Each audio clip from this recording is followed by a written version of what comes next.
খোলো খোলো খোলো খোলো। আবে ওই কিরে ওখানে, খোলো খোলো খোলো। কিরে আমার দরজা ভেঙে ফেলবি নাকি তুই? আঙ্কেল আমার ফুটটি তোমার ঘরের ভিতর চলে গেছে, প্লিজ আঙ্কেল আমার ফুটটিটা এনে দাও না। আরে বদমাস, তোর ফুটটির জন্য তুই কি আমার দরজা ভেঙে ফেলবি নাকি? এবার তোকেও তোর ফুটটির কাছে নিয়ে যাবো, চল এবার। আলসিফা,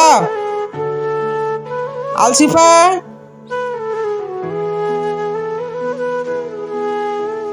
আরে আঙ্কেল আমাদের বলটা দিয়ে দাও না। এই এখানে কোনো বল টল নেই, চল যা এখান থেকে। ভাইয়া ওই আঙ্কেলটা আমাদের বলটা দিচ্ছে না, ওই আঙ্কেলের কাছ থেকে বলটা এনে দাও না। ছোটু কোথায় তোমাদের বল? ভাইয়া ওই যে সামনে ঘর দেখা যাচ্ছে না, ওই ঘরের ভিতর আছে। ঠিক আছে চলো। ভাইয়া এখানে। আ পাপা পাপা। আরে ছুটকি তুই, আরে ছুটকি তুই এখানে কিভাবে এলি? পাপা ওই আঙ্কেলটা আমাকে কিডন্যাপ করে নিয়েছিল। কি বললি? আরে পাগল তুই আমার মেয়েকে কিডন্যাপ করিস, চল এবার থানায়।